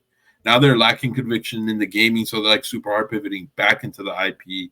And it's like, I mean, bro, you could have just fucking gone all in on the IP and then just released casual games and been chill. Like, it's not. I don't know. To me, the formula is not that hard, but to me, it screams that they're kind of losing the passion product that it is. Because if you went one route and that didn't work, and now you're going to go another route, it's like, who are you, right? You've lost the identity of who you are as like as a brand, as an IP. So I think they're just trying to go just like into rediscovery mode of like what they do well and what they want to stick with. You might have to reload the instance. Yeah, I mean, like, to me, man, like, I agree with Messi, right? Like, Yuga feels so lost to me, like, from the moment when they first, like, you know, started and what their vision was at that time, and then their pivot into gaming and the effect that they had with Dookie Dash, right? And then how they took that hype and continued to develop products within the gaming world, right? But to me, like, Yuga, like, I don't know, man, like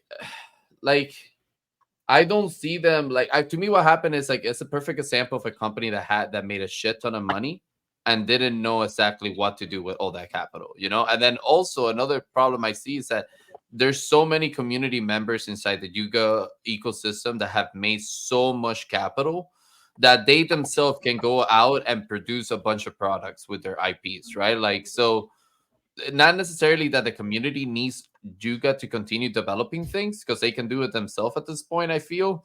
But I just feel like there's no sense of direction with that brand right now or like that ecosystem right now. So hopefully with the original CEO taking back over, you know, they're able to realign their vision a little bit. I always liked them more as a lifestyle type of brand that did more like IP products rather than in the gaming world. But we'll see what happens, man. Somewhat controversial statement. A viral video did go viral on the viral video did go viral. Yes. A viral video. All right, brother. Yes. All right, brother. It's plain. It's plain. Yes. A viral video went viral over 1 million views, right? About like this expose with Yuga Labs, right? How it Oh, you had talking some about ties the to some Ryder Rip things. shit? Yeah. So I wonder if Okay. that's hurt their brand identity as well. Because like outside of the ecosystem, because like remember, we're in an echo chamber. It's very small. It seems big. A lot of people are here, but there's even more people out there, right? Hey, this echo chamber gave us 28,000 gamers in Nyan Heroes. I think So, it might have hurt their chances at Maybe. reaching global recognition faster. Yeah. You know, but I You have to still don't dodge that think narrative I now. still don't think people outside of like Web3 know what Yuga is. You get me? Or if they were to see their logo, they would be like, "Oh yeah, that's fucking Yuga Lab." You get me? What I'm saying? Like, I Yeah. feel like most people would be like, "What the fuck is that?" You know. And then if you explained to them, maybe they would associate it. Oh, is that brand that was associated with this candle? Or oh yeah, that's the brand that made the cool monkeys. You know, that's usually the response people like the normies as we would say, right? Will give you. But yeah, I think overall maybe it hurt their like chances at getting global recognition as a brand, right? Quicker. Like kind of Yeah. like comparing it to Pudgy, for example, right? Who's been able to keep their brand kind of clean and stuff like that, right? Like they were able to get that global recognition when they went with Walmart and started like developing their toys, you know, to a mass level, right? So like that's how I compare it to. But inside the Web3 space, that thing, I don't think it had any impact whatsoever, only for a minimal moment, right? Like things move so quickly in our space, bro, that scandal was out of the way as soon as they came up with more things, you know, like Dookie Dash happened and like kind of everything else went out the window and the whole attention shifted to that, you know? So I don't know. I think things move really quickly in the internet for unless it's like something huge that's remembered forever, you know? But Jen is saying, I don't think it's sorry, I do think it's wild that all these game studios in Web3 try to create multi games before the first game is even finished or stayed or 1.0 release. I yeah, mean, yeah, bro, it's man. wild. It's fucking wild. I almost feel Fucking like a lot crazy. of studios want to have like a safety net, and they acquire like different like games and stuff just in case their first original product doesn't It's make just it. way You know? more bullish for investors that way, you know? Like Dude, this is they what they're have doing. a whole studio, they have all these games, now they have all this utility for the token. Bullseye. We got one. We got one. People are playing the game. Oh, never mind. That's Yep, what they're doing. exactly. I mean, we were pretty early to Citizen Conflict. We played Citizen Conflict a lot, and I'll be honest. As soon as I saw them like talking about like Animate or whatever the fuck the other game is, I was like, "Fuck this game," because like the issues with spawn trapping. They had so many issues inside of Citizen Conflict that it made no sense for them to start investing resources into a second title. Plus, he loved the name. Yeah. It's like, yeah, dude. A lot of games do that, man. It's the same thing with Compete. One of my biggest issues with Compete was that, you know, they had like the the BR playlist, and then they had like the other two playlists, like the Mario Kart looking thing that nobody really liked playing, and the other one that they had. And basketball coming soon.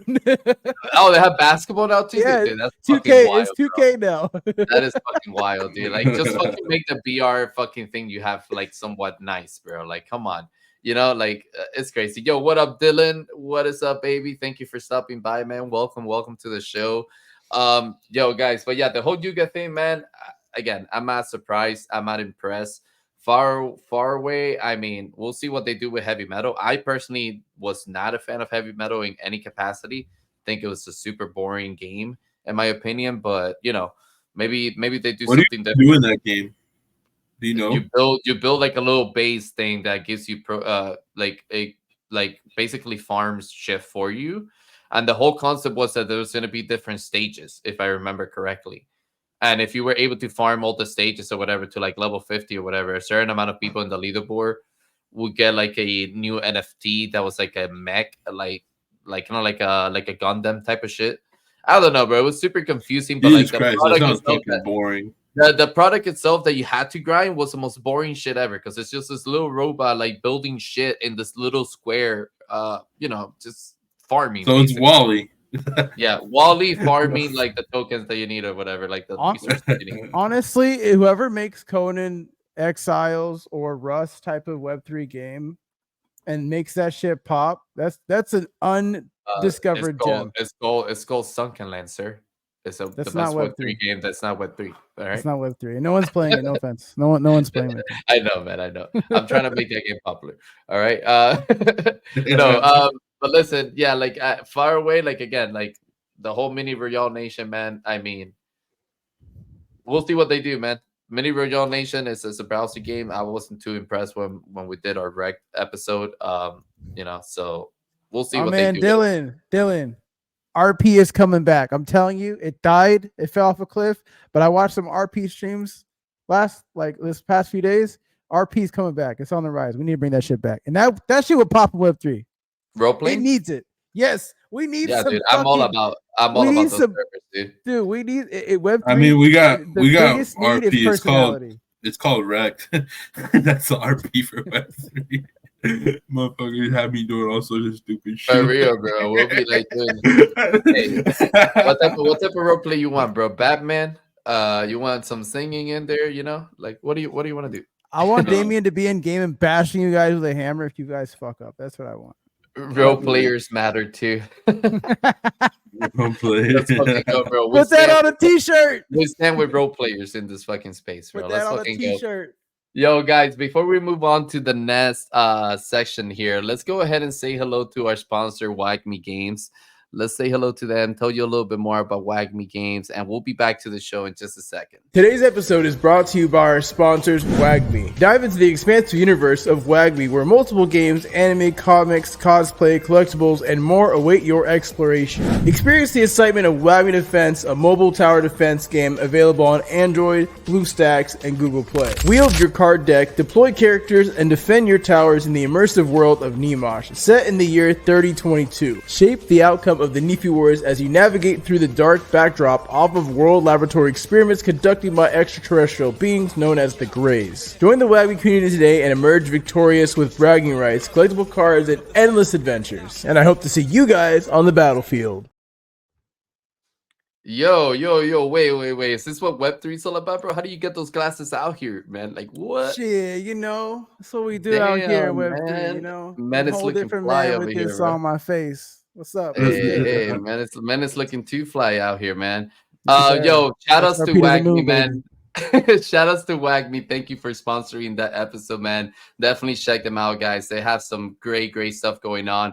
Anime coming soon, comic coming soon. I mean, they're absolutely killing it. Shout outs to them.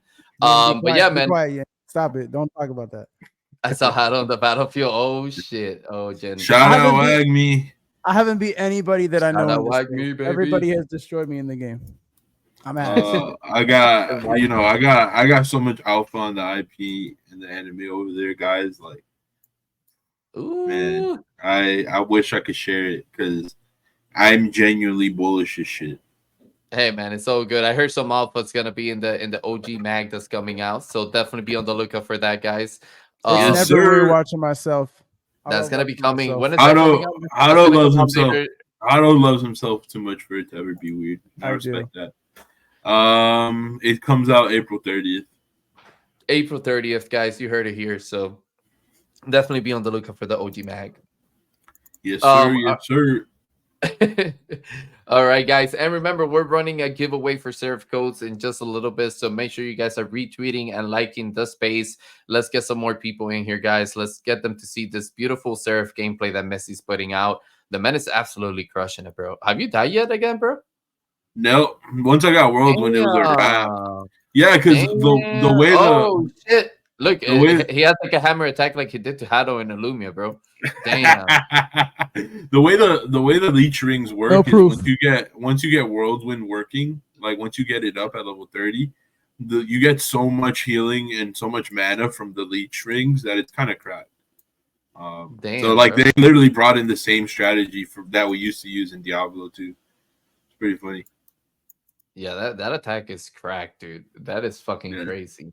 It's only cracked if you have leech rings, though. Otherwise, like you have to stop too much. So the alpha with Whirlwind is to make sure that you have rings equipped that give you health and mana on attack. Interesting, man. You already know too much of the meta, bro. I need to like start on this game. So you can teach me all these fucking things, bro. Yes, Yo, sir. so on other news, we got A16's raising $600 million, man. That is a crazy round of funding right there. What are you guys' thoughts on A16? I don't really know much about them. Missy, I know you were talking about them a little bit. Can you tell us a little bit more about A16 and kind of like what they're working on? I mean, they're like, I would compare them. You know, they have like a prestigious name. Well, I mean, it's kind of one of those things that it's like some people love them, some people hate them. I feel like that about all VC cohorts in Web3. Like, you know, some people love Animoca and some people meme it. So, what I think of $600 million in being raised for Web3 gaming is that's a whole lot of promo money. So it sounds good to me. No, I'm just kidding. Well, the thing is that Rather than bring me my money. yeah, exactly, man. That's a good amount of change, man. 600 million just dedicated to the gaming sector, by the way, because the whole race that they did was $7.2 billion. So that's crazy. Yeah, so, you know, I think I had to close the game because one of the quests isn't working. Hopefully, I'm not like perma glitched. But You're leaking us. You're leaking. yeah, man. You got to see the backstage. hey, you know, like at least you guys know that it's all an authentic production going on. It's all life, baby. It's all life. Yeah. You know, if you hit cancel, by the way, it goes faster. Okay, and then just do it again. What I will say is I don't think a lot of people know that Web3 gaming has about 70% of all funding in Web3 in general. And a lot of people during the bear were bearish, ironically. Yeah, people bear during the bear, surprise, right? But they were bearish that we weren't going to get more funding at an aggressive rate. So, like, it just goes to show that probably outside of AI, like, it's still the strongest use case, in my opinion, for Web3. And, you know, 600 million is going to look like a small amount, I would say 6 months from now. Yeah. Yeah. Also, we got to think about like where is that 600 million being spread across the ecosystem that they're going to use it for, right? Like, is it going to be 600 million for 4 games, or is it going to be 600 millions for like 20 plus games? You get me? Like, yeah, because 600 million isn't a lot. Like, that's like 2 games. I mean, don't get me wrong, it's a lot of money, but in the you know, in the world of game development, like everything is like a lot of money. You get me? So 600 millions goes a lot quicker than some people might think, you know? Yeah. I mean, think when you talk to the average game, right? Like, all right, they mostly built their games with like 1 to 5 million in funding. Most teams, obviously there's many exceptions, but most teams, you know, 1 to 5 million in funding. They go do one marketing promo run. It's like 100K minimum just in Web3, not even outside of Web3. Like, I hope that's, you know, for a strong group of games that they really plan on like helping incubate and stuff like that, rather than, you know, just throw this 600 million, like you said, Clouds, across like 100 different 30 different games. This is the first I've heard of them. I don't know, man. I think there's not enough budget.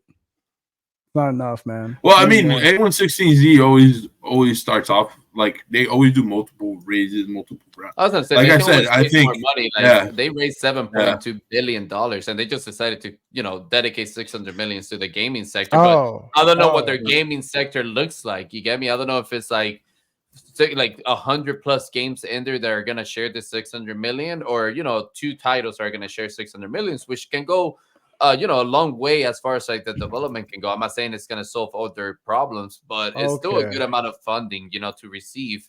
And if they continue to raise, even more for them, you know. But I want to bring up Jin's point here. Small indie game studios that don't focus on hype drops or tokens will be the next phase of Web3. Jin, we kind of hit this topic on a previous episode of the podcast where we were talking about how indie games have a really, really good chance at being like the next, like, you know, big wave of games for Web3 and in gaming in general, right? Because they can deliver product a lot quicker They can, Yep. they can do a lot more with small funding, right? So I think the main factor here is for indie game studios to figure out a way to utilize the current tools that they have available, such as AI, to make really high end graphic experiences and deliver on that sense, right? Because we all know that most gamers are still more attractive to high end graphics rather than the low end graphics. So Yeah. I mean, I agree, and I like Seraph. As much as people want to think Seraph is a small indie studio, it's actually not. It's a 100-person team backed by Shandon Global. They got fucked tons of money. But like I could see something like Seraph where technically it's free to play. There are assets within the ecosystem. You don't need them to play the game like yet.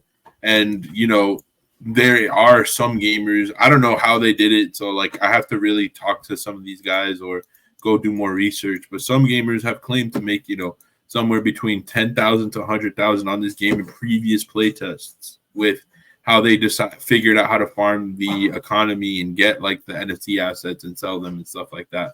So the argument could be made like Seraph is showing a way to do it. I know Nyan Heroes had the airdrop campaign, but honestly, I was playing the shit before the fucking airdrop campaign because I was lucky enough to get a code, and I just enjoyed the game. I would have played it just as much without the airdrop. So I think we're seeing like teases of that, but I agree. Like the real breakout hit is gonna be like, oh, we got this game together, and like a true peer-to-peer ecosystem moment happens where the gamers end up getting rich just because they fucked with the game so heavy that they created the economy organically. Yep. Yeah, the way I see the future is that, Web3 gamers are always going to be the first to jump. And then people that are catching up, they're going to be in the gameplay loop because the gameplay loop is addictive enough, giving them enough dopamine and isn't that extractive to their own pockets. And that's going to get people involved that aren't already in the jump, right? So that's your Web 2 or your Web 2.5, whatever like you want to call them. But I think the people that are there in the early days, it's going to be people like us because we're the ones that are trying to find, the next hottest Web3 game, right? And then there's like a lot of people in Web3 that aren't content creators that are also on that same train of like, where's the hottest, the best game, the best earning mechanics, whatever. And then you have the people that are like, yeah, I'm interested in it because it's a fun game. Oh, there's earning, cool. Those are the kind of players I think you'll see be developed from the next meta. But that play drop stuff is it's not sustainable because like it's sustainable if your product is complete or almost complete enough to where the game loop is disguising work, meaning it's not a work, it's a game. Same way you put on headphones and you're working out, you don't really realize you're working out in the gym. You just push this shit because of some heavy metal or something. It's the same thing.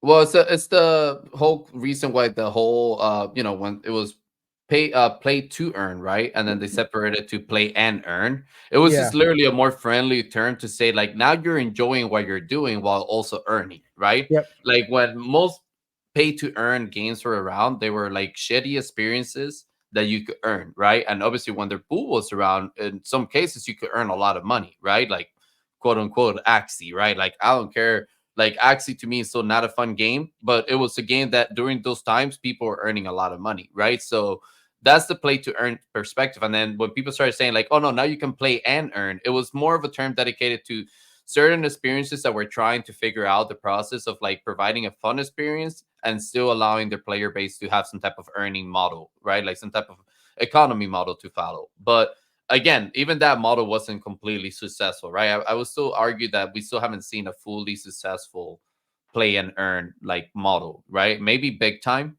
but even in big time, I would say a lot of people were confused as fuck as to what to do to start earning in that game, And so that has a lot of upstart costs too. Right, exactly. Yeah, you need a certain amount of assets to like be able to earn. Big time secretly started to play the airdrop meta. I don't think enough people give them credit for starting that meta where it's like, okay, you can grind this leaderboard and earn. Cool.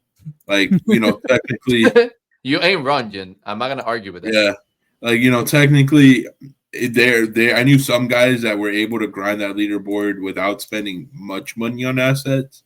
or like from the earnings that they made inside the game to then be able to like earn from the assets. But overall, I think, right now we're in this play to airdrop meta. I think this is the meta for this whole cycle personally. I don't think it slows down from here. I think it only gets worse with the play to airdrop shit. Because it's fucking working. It's putting people in the games. It's giving them the stats they want. I agree. I think a good method to do it is kind of like how Nyan Heroes did it, right? Where you assign a bunch of missions and stuff like that in game for people to complete, right? Yeah. I think that's a way to involve more of an association with gamers, right? Like we all love achievement hunting, right? Like achievement hunting is a thing for gamers.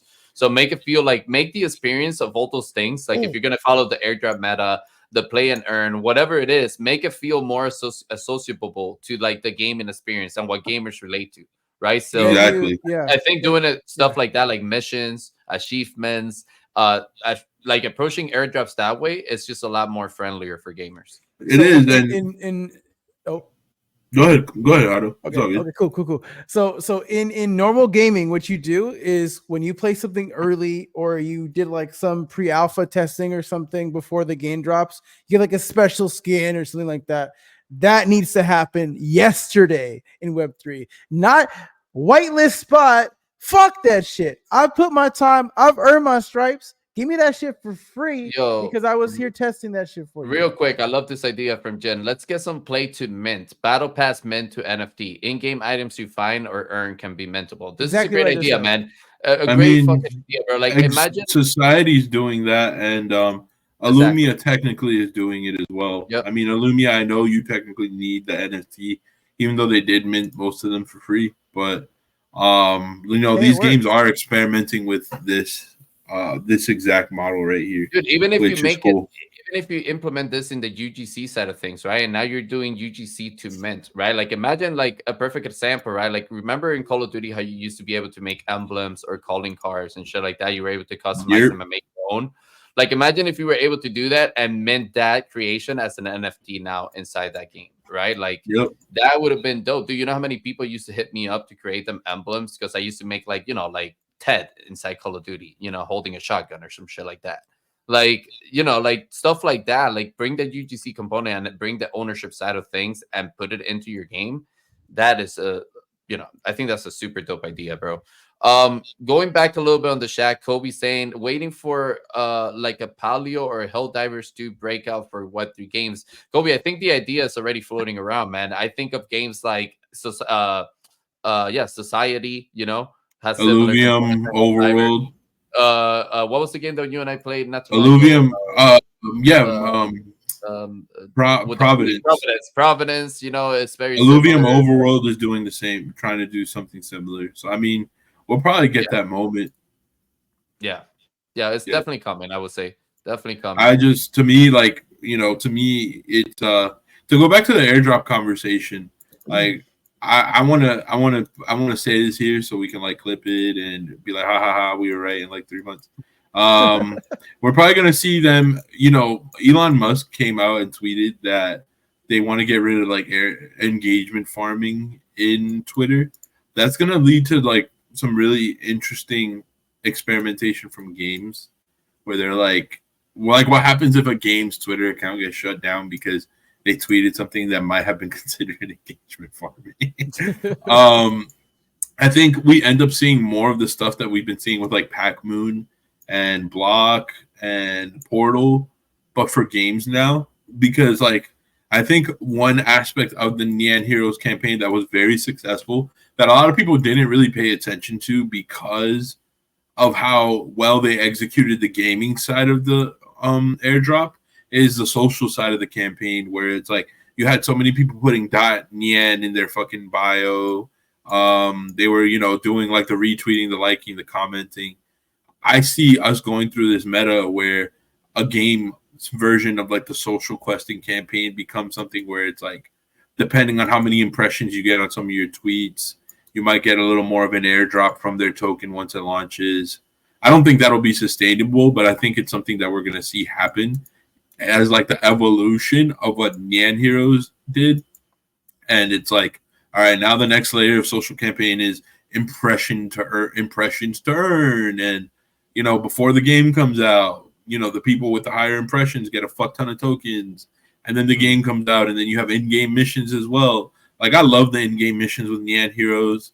I wish some of them had been a little more performance-based. Like I saw a lot of fucking people just sitting in the lobbies and not actually playing because about half of the campaign you could do that way. I would have preferred it to be like just a little more sweaty. Like skill based, yeah. But like I get why they didn't do it because it's like really hard. I mean, bro, to they please had everyone like, that way. I think it's something they could always roll missions. out when they have more of a developed product. You get me? Like, Yep.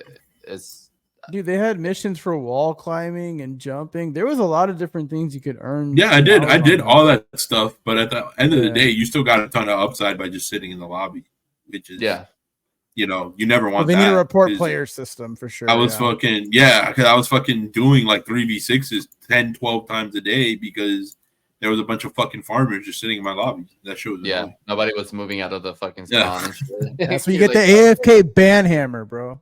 Yeah, so for any games looking to do something similar to Nyan Heroes, please fix that shit because that sucked. And if Nyan Heroes wasn't probably the best game we had played in Web3 up to that point, arguably, we would have been fucking pissed. But we were too addicted and hooked up on dopamine to really care. But it still sucked. I mean, I think the reason why we didn't got more pissed about that was because there was a solution for it, right? Like we could party up and have a full team going, and that's the solution right there, right? But like I do agree with you. There was a lot more. Like I feel like they could have sustained that a little bit more by making the missions more skill based rather than just social based, right? Like make sure you follow this account or retweet this tweet or whatever, it should have been more you got to win this many matches, stuff like that, because then that drives players to actually have to play the game, rather than just sitting there. But yeah, man, I think Nyan made a hell of an impact in the space. But another game that I wanted to bring up, because they've made a lot of impact in this upcoming quarter and they're going to continue making impacts in the upcoming quarters, is Mixmob, man. They had a great quarter, and they recently just did the pre-release to their mobile launch, and I know their mobile launch is upcoming in May 7th. But where are you guys with Mixmob and as they roll out in mobile as well? Where do you guys stand with their whole approach with mobile gaming? Do you guys think that's the next sector in gaming that's going to be super impactful, right, because of the amount of player base that there is in mobile? Or where do you guys stand with that move? With Mixmob, shout out Simon. We had them on the pod recently. And I think mobile's the right move for them. Whenever I've showed the game, specifically to my wife, she always wants to play it on her phone.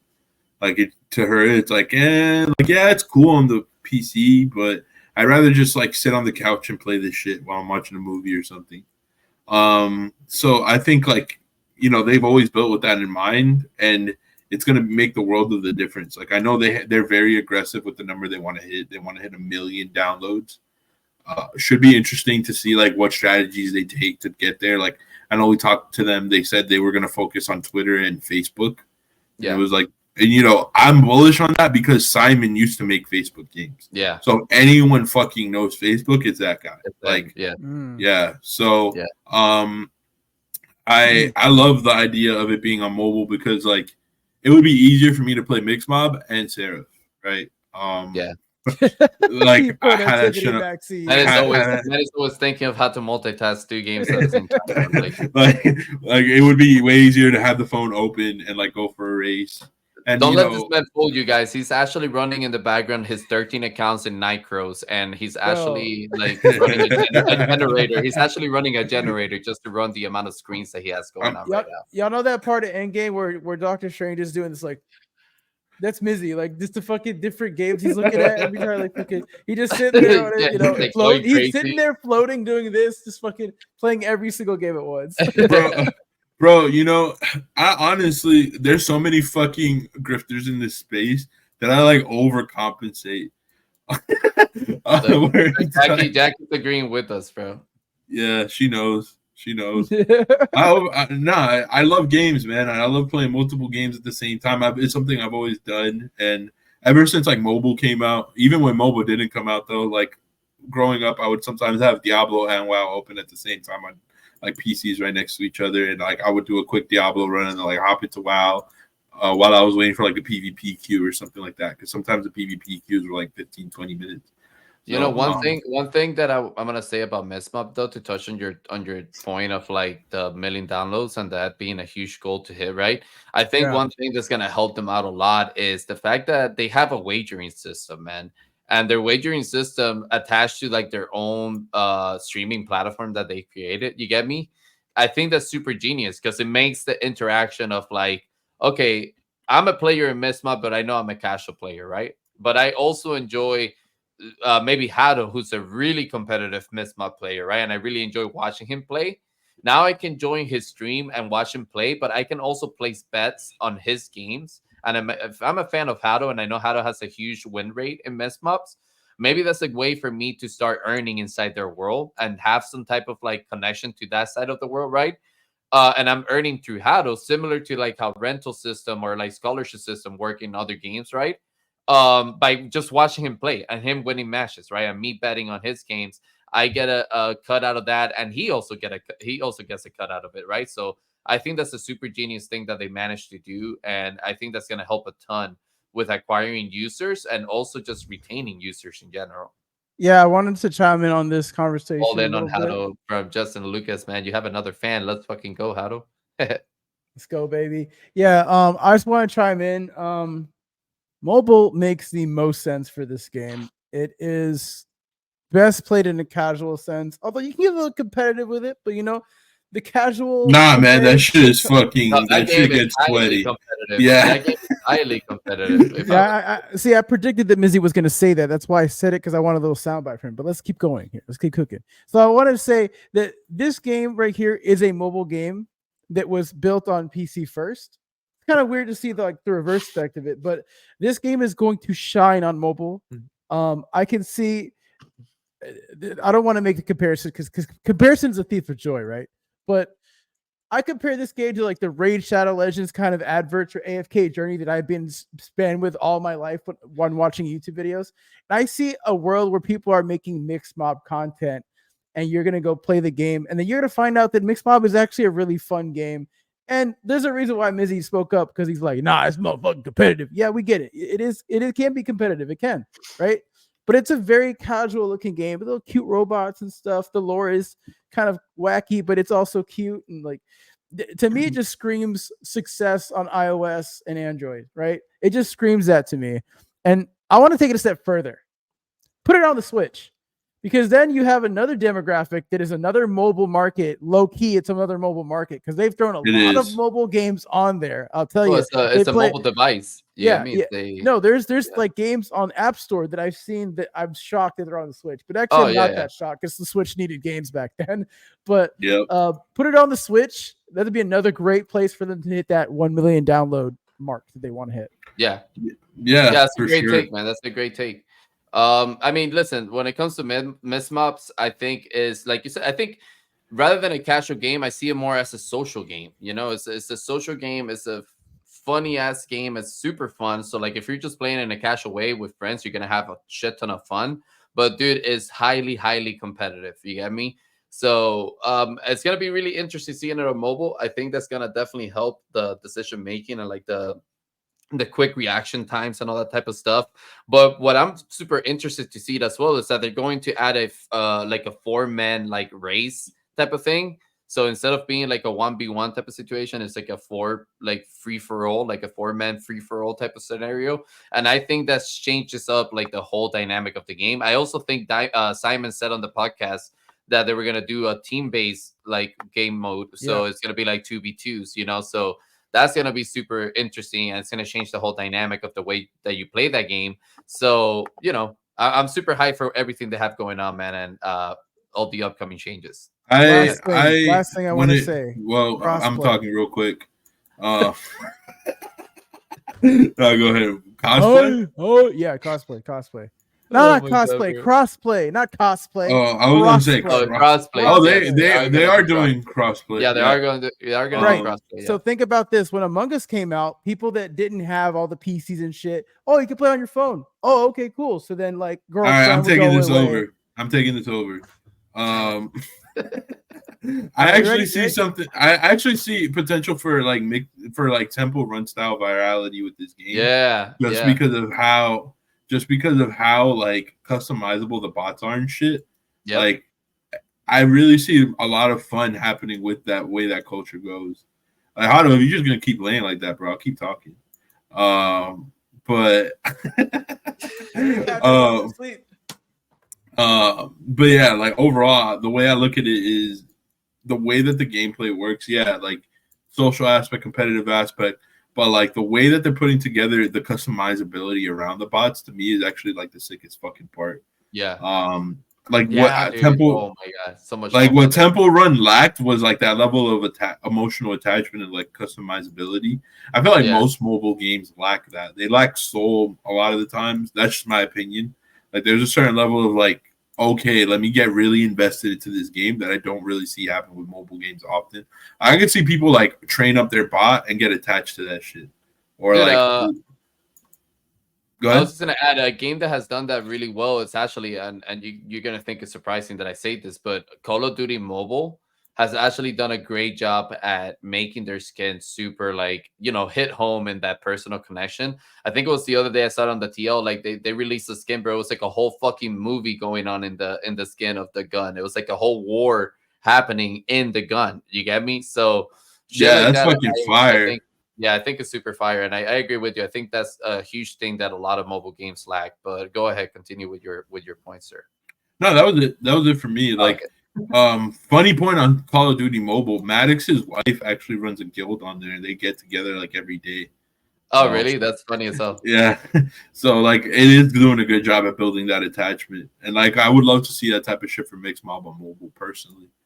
I mean, I think the way that they're gonna work their customization and shit is gonna be crazy, bro. Like the amount of plans that they have with the battle pass and like the different seasons that they're gonna do, all the different themes that they're thinking about, so definitely be on the lookout for Mixmob, man. A lot of fun things planned for them in the upcoming quarters, and we're here for it, man. We're here for it. Moving forward though, Ronin Network, by the way, they announced that they just acquired Ragnarok into their ecosystem. Now, I've never played this game before. I know it's super famous, but what I thought was interesting is that Ronin just keeps acquiring games that has a huge amount of DAU, right? Where do you guys think that lies, right? Like, do you guys think what? Let me rephrase that question. What do you guys think Ronin is capable of acquiring games with such high DAU, right? Like, what gives them the edge for games to want to partner up with them in that regards? Jiho's a fucking master salesman. That's what. Jiho's going door to door, like knock door, door sale. Like he's knocking on the door. He's like, "Yo, have I told you about Ronin Network lately? Let me tell you."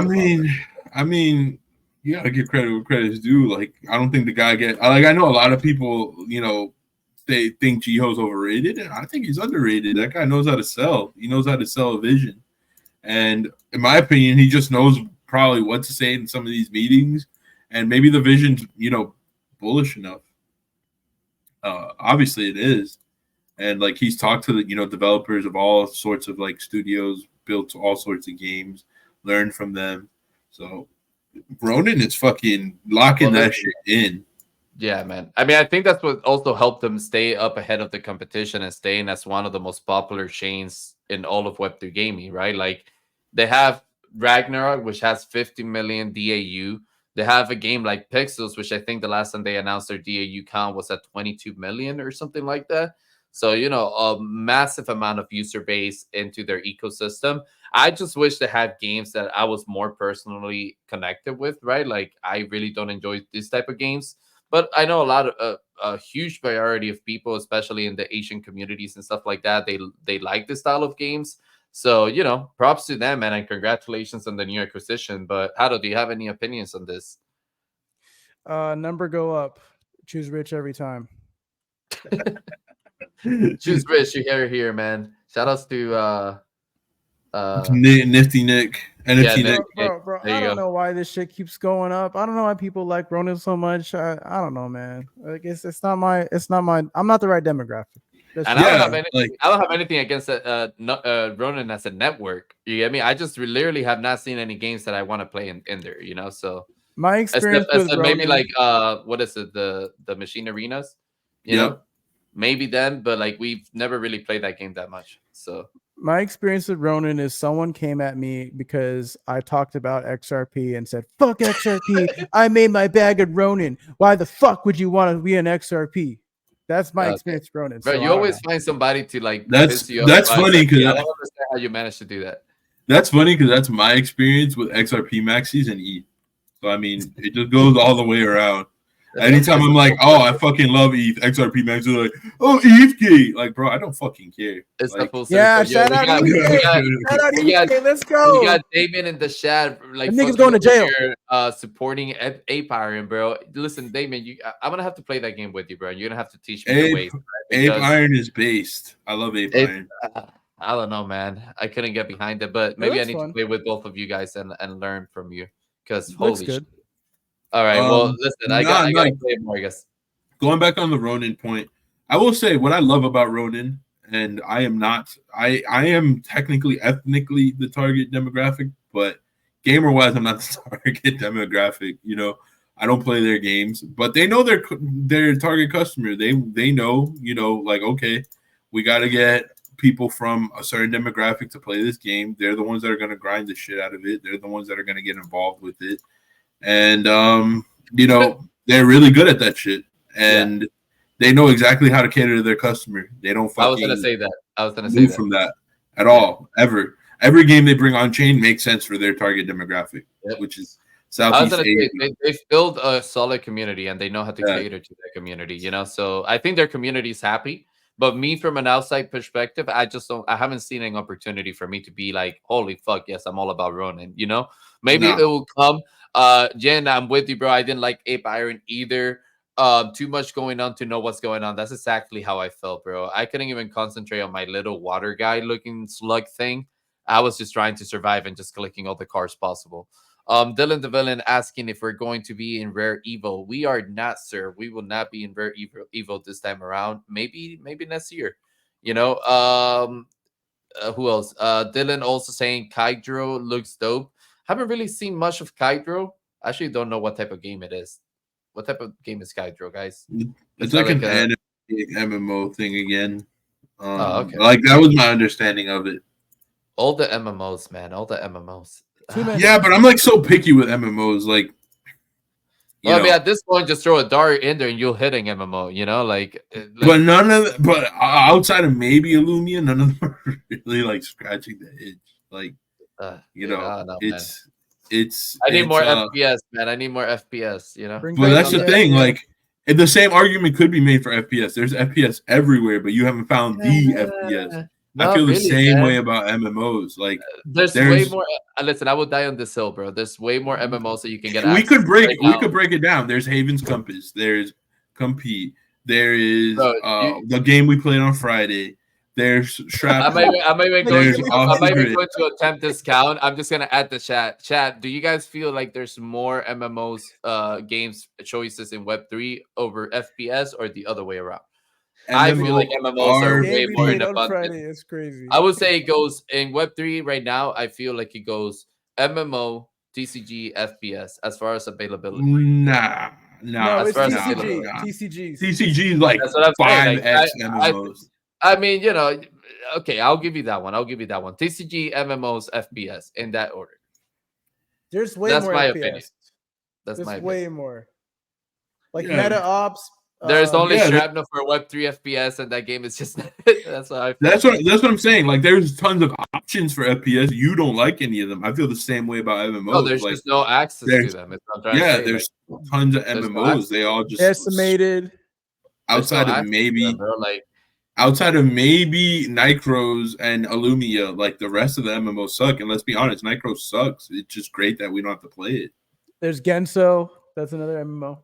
Yeah, man. I feel like there's way more MMOs still that are more playable and more accessible, right? Whether you like them or not, that's a different option. Like, yeah, I mean, I agree with you. There's a lot of FPS that I don't like in Web3, but the problem is that most of the FPS in Web3, people can't even access them. And when they do get access to them, they don't have anybody playing. You get me? So they So suck. That's my if a point. game, Like they're just if a game as they big all as suck. Shrapnel or like Death Drop, right? Like My our Pet Death Hooligan. My Pet Hooligan, yeah, like that game was alive for like that time period, and I haven't heard about it anymore. I haven't seen anybody else playing it. You get me? So what happened to that community right there? I don't know. Maybe I'm not involved in it. They're around. It's just they've never been a gaming community. They've always been a fucking NFT and token community. Like that's what I'm saying. Like the games exist. They all just game, suck. I don't know if that game is considering FPS, bro. To be honest, yeah, like maybe like a social.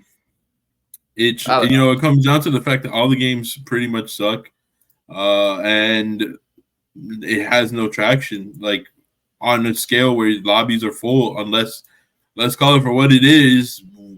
Most of the time, we have to like create a vibe, create some sort of fucking moment that everyone like starts playing the fucking game, so that we have full lobbies. Like, yeah, that's I mean, it's really hard to dethrone Call of Duty because to be honest, the kings of content. You know, there's like not enough content. We gave the code in Nyan in our Discord, and they gave access to a lot of people to Nyan. You know, I think we're one of the only servers that did that actually, where they put the code live. You know, so that's a third-person game though. Does that count? That's what I'm saying. I wouldn't count it. That's what I'm saying. FPS, like when I say FPS, I don't mean just shooter games. There's a lot of shooter games in Web3. No, there's still a lot of FPS games. They all just suck. That's the point. Like, you know, when we really break it down, because in my opinion, what they call MMOs have the same thing. Like most people call Big Time an MMO. Big Time's not an MMO. It's a fucking ARPG that looks like an MMO. It's Destiny. So, yeah, like MMOs and Web3 have the same problem where people keep mis-genre, like, you know, like miscategorizing them. Like, there may be 5 actual MMOs in Web3. Illumia, Nightcrows, which is an AI game. Domi, which is like not even available. Genzo, and like maybe 1 or 2 other ones. Everything else is like Star Atlas. That's not really an MMO. Like, there's so many games. Yeah, like there's so many. Yaku is not really an MMO. It's an action metaverse. So it's like there's so many games that use the MMO name, but it's like that's not an MMO. It's like calling a third-person shooter an FPS game. Like, yeah. So, bro, the miscategorization of all these games is terrible across the board. Yeah, remember when they were calling Wildcard a TCE game, and we played it, and we were like, "What the fuck?" It's like this is a MOBA. This is no trading card. It's like MOBA mixed with Auto Battler. What the fuck? Yeah, like even Ape Iron pulls up in the MMO, like the RPG category, and it's like, in what universe is this an RPG? Like, yes, it has mage, rogue, warrior, priest. Well, yeah, in our world, there's a blend of like different like components and mechanics from different genres. Like for example, Mixmob technically could be a racer over a TCG game. You know, so like it's. Do you think? I get what you guys are saying, man. I get what you guys are saying. Do you think that they maybe do that miscategorization to like kind of be in the same loop with all the other games that are maybe popping? So I will tell you something. I watched this video from this kid named Ian, who's an Animoca investor like months ago, and I agree with you, Ian. A good Web3 MMO is going to be insanely tough. Like, I don't even know if the genre is actually going to make it in Web3 because that's how fucking hard a proper MMO is to make. Because it's a dying category in Web2, so it's like. MMOs need Web3. Web3 doesn't need MMOs, in my opinion. Just being, that's my favorite genre, and I'm going to be upfront. Like, MMOs are fucking dying.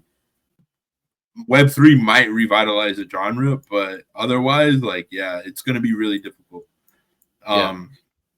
But yeah, fuck, what point was I even fucking making? I lost it. Oh, well. You're spinning too much.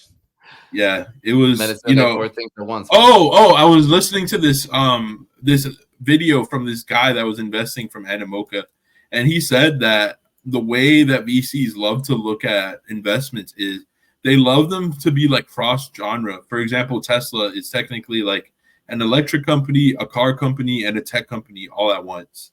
Yeah. So they love these cross genre investments because it makes it more difficult to categorize, which causes things to pump more. He didn't say it that degenerately, but that's basically what he said. That was the point. Yeah. So I could see these game genres like mixing and matching categories because it makes VCs like horny, basically. Just Hey yo, Yeah, they're that's gonna be like, "Yo, I'm investing, 10 million because this is hitting 3 different genres and it has NFTs and tokens and it's in Web3." So That makes a lot of sense, though, man. Like, listen, I think we're all here for it, man. Though we're gonna continue to see these changes coming into the space, right? Like, continue to see how games continue to develop their products and stuff like that. And we're here to be a part of it. We're here to add our own addition into that whole world, right? And like contributions to it. So hopefully we continue to grow and like go in the right direction here. But listen, guys, we're gonna be doing the giveaway for the Seraph codes in just a few minutes. Make sure you guys go ahead and retweet and like the space if you haven't done so yet. Get those numbers out there so that you can get a chance to get a Seraph code and be in there with Missy fucking slaying. What are those, dude? Demons or like I don't even know what that is. Some demons in the underworld, So get your hands on that code. Make sure you guys are retweeting this space. And yeah, man. Real quick before we run this giveaway, though, 3 things that you guys like the most about Seraph so far. And this question is for you, Hado, and Missy, since you guys have played the game. I'm gonna start with Hado and then Missy. 3 things that I like. Yeah, that you like so far about Seraph. The community is awesome. It's been Okay. birthed out of thin air, so it's awesome to see everyone playing it and discovering everything. I really do like the pet system. It saved me a lot of time from going from point A to point B, like to sell shit. And then I guess the best thing about Seraph, honestly, is it's very approachable to like just button mash and not know what the hell you're doing and still progress throughout the game. So you don't have to know everything that's going on to actually be a good player of the game. So it's very accessible. Let's fucking go. Let's fucking go. What about you, Missy? For me, how much fucking content it has, like as you guys see, if this was a normal Web3 game, I would have already been done with whatever the game loop was, like a billion fucking times. True. And I've gotten 5 levels during this space. I went from 28 all the way to 33. I love the amount of fucking content. Second, I would say is I really, really enjoy the I enjoy the potential, and by that I mean we don't know where this is going to end up, and that is something I really do enjoy. Like I enjoy that level of this could either be a gigantic success, and it ends up getting a fuck ton of people to play it, like 1 million players or some shit, or it's a massive flop, and everyone says, "Oh my god, it was so obvious because it was a Diablo clone." Like I love that element of the unknown.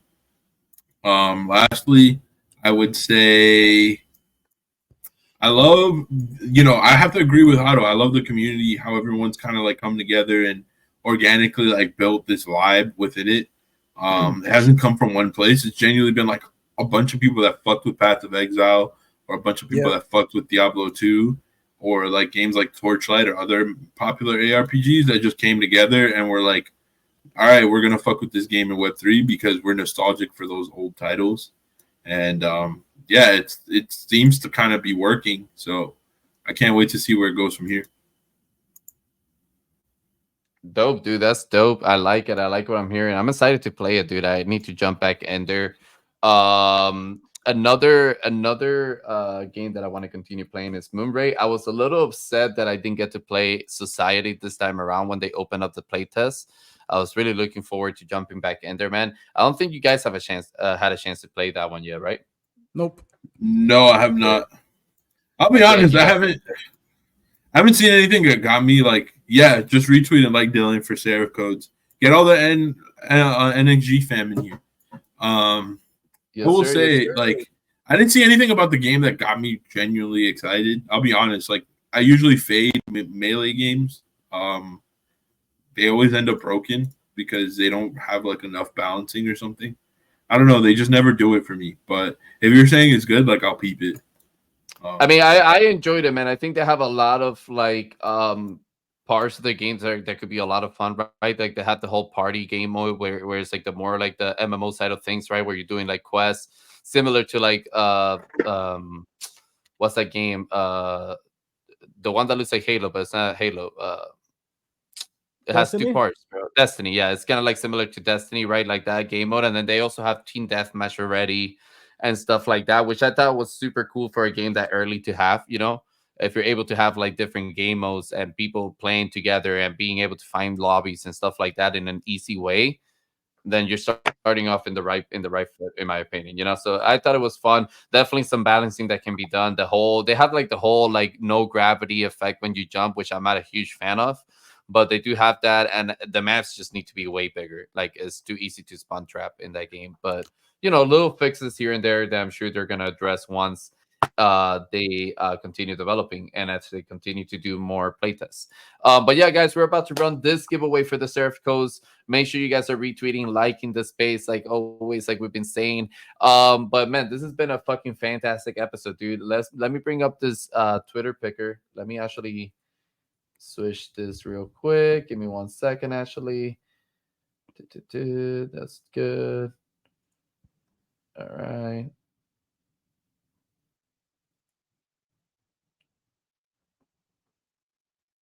Okay, that looks good. Let's hit continue. All right. Continue. Dude, I hate this websites that have so many different steps just to like. Yeah, I hate when games make you log in every time you want to play a game. All right. I'm gonna redraw one of them because it was a account that is more of an org, it's not an individual. But we have some good winners here. Let me do one more. Close.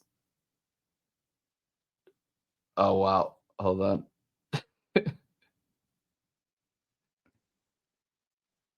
All right. We got some good entries here, man. We got some good entries here. All right, the 3 winners for this time around was Solo Blunt. Congratulations on getting yourself a Seraph code, man.